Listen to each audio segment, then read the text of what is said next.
to be here. And secondly, I want to congratulate Fernanda for what has been a very stimulating and very successful conference. Well done. Let me first start by introducing myself.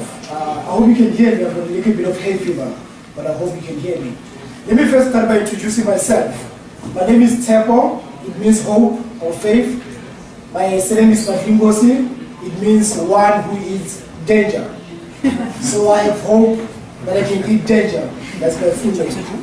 I come from a country without a name. It's a country simply called South Africa. It's one of two countries in Africa without a name. The other one is Central African Republic. It's a country that is uncomfortable with its African situaedness, location. It's a country that culturally, epistemologically, aesthetically, even architecturally, disavows Africa. It doesn't only disavow Africa, it's even hostile to Africa. So in 2008, 68 people were killed in xenophobic attacks in South Africa. Killed simply because they are black Africans from other parts of Africa. Out of those 68, almost half of them were South African. But because they looked dark, they were thought to be from other places, so they were killed. So this is a country that is not only an African, it's also a country that is anti-black. Okay? It's a country that, to use Louis Boden's formulation, assigns the value of absence on black bodies, and I'll show how later. This is despite the fact that 89% of South Africans are black people, yet it's still an anti-black world. How is this possible? Well, this is possible, this is a natural outcome of the post-1994 constitutionalism project, a project based on a liberal, Eurocentric, and modernist constitution.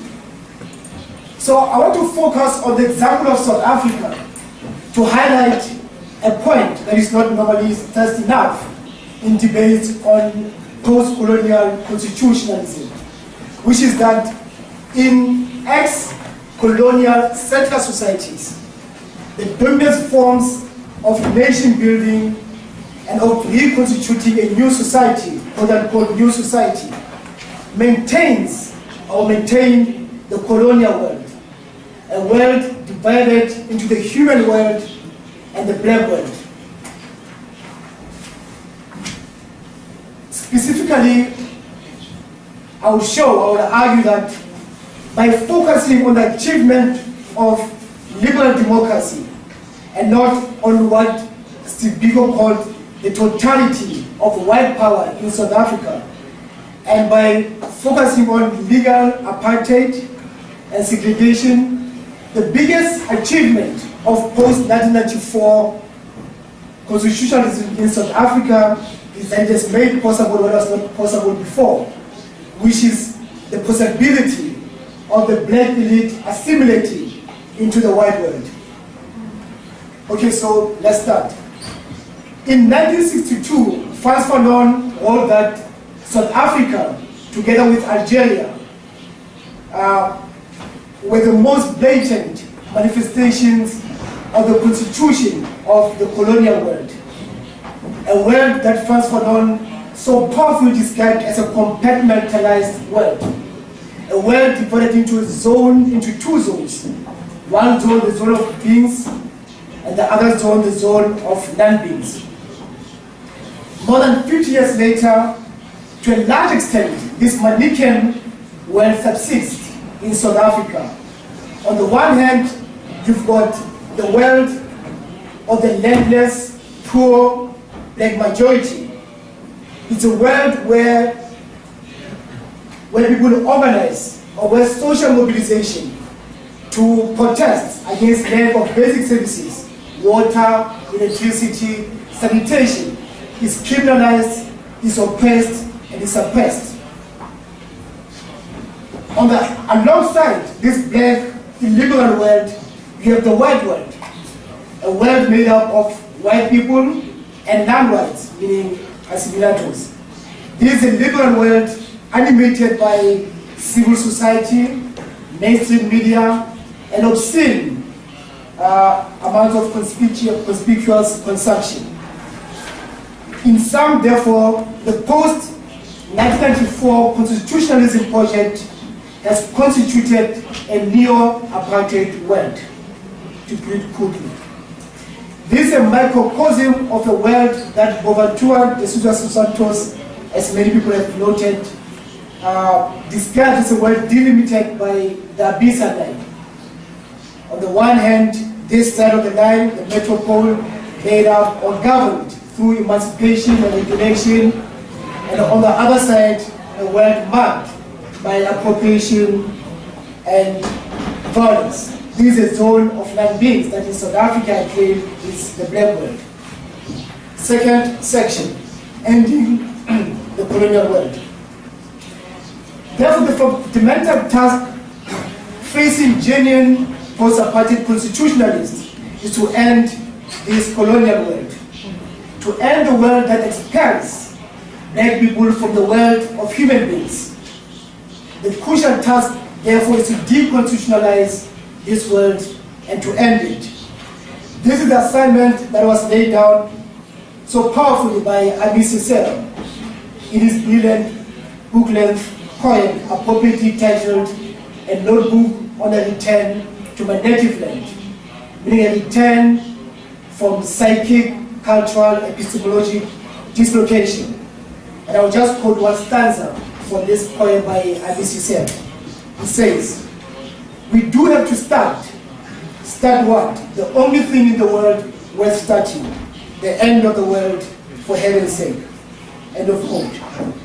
Ending this world is the only way towards ending the bifurcated world, the divided world, and its invisibilization of the rest of those deemed non-white. But how to end this world? Before dealing with this, let me just say, or let me just make a fairly well-known observation, which is that the roots of this world are first and foremost epistemological and literary. This is a world that is made or created through the ethnocentrism of Eurocentric thinking. I mean, I can quote a lot of influential European theorists to make this point. But perhaps it will do just to quote one of the most powerful, and in my opinion, the most brilliant European philosopher on appearance, natality, meaning new beginnings, and worldliness, Hannah Arendt. So Hannah Arendt, in The Origins of Totalitarianism, explaining why South Africa was conquered, and explaining why black South Africans were enslaved, says the following, and I quote, "What made them, the Africans, different from other human beings was not at all the color of their skin, but the fact that they behaved like part of nature, that they had not created a human world, a human reality, and that therefore nature had remained in all its majesty the only overwhelming reality." Now, the most important claim in this small passage is a claim that Hannah Arendt makes, and I'll quote again, "Africans have not created a human world, they have not created a human reality," end of quote. In these few statements, we see how Eurocentric thinking positions those who are non-Europeans outside the human world. To understand the significance of this passage and to understand why I'm picking on Hannah Arendt, we'll have to situate this in the web, the other web of Hannah Arendt, where she talks about the space of appearance, where she talks about the distinction between the world and the earth, where she talks about political action as human action. Okay? Then we'll understand the significance of these statements that Africans have not created a human world. Back to South Africa. Hannah Arendt's main explanation for why the Europeans enslaved Africans and conquered their land is that Africans did not belong to the human world or the world or the same. In a phrase, and again I quote Hannah Arendt, Africa was a dark continent where the savages were numerous enough to constitute a world of their own, a world of folly. End of quote, Hannah Arendt. Therefore, the first stage, the initial stage, is to get beyond Eurocentric thinking, as well as the critique of Eurocentrism within Eurocentrism itself. So let me say that again. The first stage, an initial stage in ending the colonial world, is thus to first of all get beyond Eurocentrism and Eurocentric critique of Eurocentrism. This is the first step. This is indeed the task that has been undertaken by proponents of African politics of otherness and alterity, right from the late 20th century up to today. The last section. Now, after this long background, we are now ready to get to the heart of the matter. The struggles for African belonging in the world resist the invention, the creation, and the negation of Africans by seeking to claim a distance from Eurocentric epistemology. In doing so, they persist a narrative of their own. Therefore, Pan-Africanism, negritude, nationalism, and even Nascimento Kilobism, I don't know, are all animated by ideologies of alterity and politics of otherness. The ideologies and procedures of these African strategies of alterity refuse colonial interpellation by rejecting the kinship and the world of the oppressors, by proclaiming that the subjugated people are a universe apart, quote unquote. They are a universe apart. Leopold Senghor, the spiritual father of negritude, put this best in poetic form, and I can quote one of his poems. Here's a quote from one of Leopold Senghor's poems. For myself, I have nothing to fear. I am before Adam. I belong neither to the same lion, nor to the same tree. I am of another warmth. I am of another cold. End of quote. So from the biblical to the zoological to the corporeal to the uncorporeal, Senghor, the first president of Senegal, invokes all manner of figures and effects to absolutize his otherness. Now, Senghorian negritude, as opposed to Caesarean negritude, we can get to the difference later, as well as the dominant forms of African politics of otherness, faces many pitfalls. For example, how to resist black phobia without simply inventing colonial epistemological ordering through deliberately or inadvertently stressing notions of racial difference and otherness. 2. How to resist ethnocentric construction of being the negative figure of the same without persisting inadvertently the impossibility of sameness. That is, to put it in a cliche form, throwing the baby out with the bathwater. On the other hand, how to pursue a self-avowed struggle for humanism without falling into what Chakrabarty calls historicist thinking or denying different ways of being in the world. Now, my argument is that the dominant forms of African strategies of appearing in the world, negritude and Pan-Africanism, do not face up to these pitfalls. This is because the main objective of the prevalent African politics of otherness is to claim the subjugated people's agency, to assert their own subjectivity and identity by proclaiming, in response to Hannah Arendt and others, that they have their own world, that ultimately they are distinct but equal. Now the phrase distinct but equal comes from Edward Braden. Edward Braden was born in 1832 in the West Indies, but died as a statesman in Sierra Leone in 1912. He came up with the first distinct but equal. Braden is today rightly thought as the father of black consciousness, of African nationalism, of Pan-Africanism, and of black rule. Let me just quote one passage that sums up Braden's philosophy of alterity. It's an assertion that he makes in 1886, when he was living in Liberia. Braden, and I quote, "There is no absolute or essential superiority on the one side, no absolute or essential inferiority on the other side. It's a question of difference of endowment and difference of destiny. The two races are not moving in the same groove with an immeasurable distance between them, but are on parallel lines. They are not identical, but are equal as some think, they are distinct but equal." End of quote, Braden. So Braden sought to escape authorization of Africans by absolutizing the differences between the self and the other.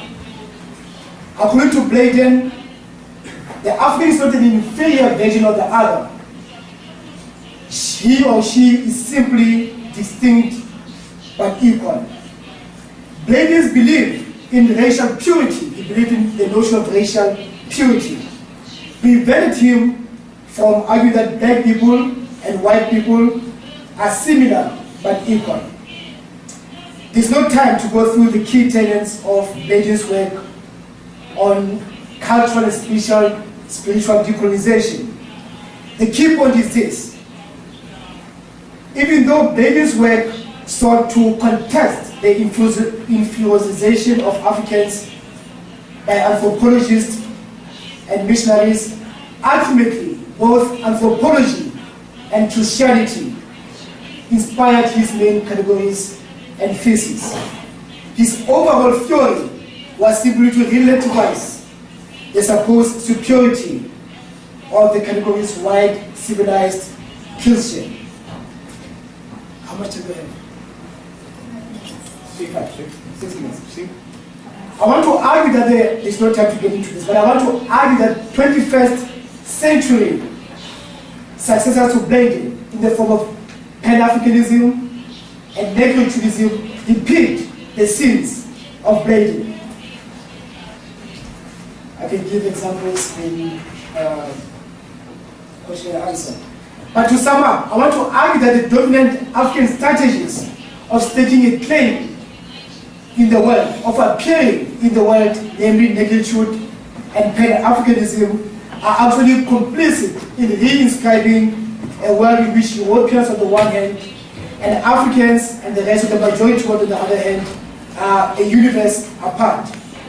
Put simply, the argument is that I'm making is that the prevalent African strategies of resisting invisibilization, I hate that word.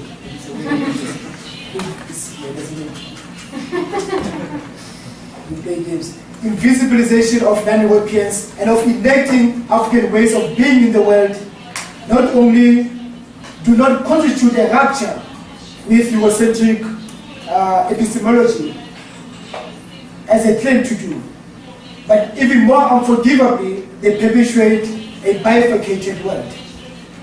Finally, what is to be done?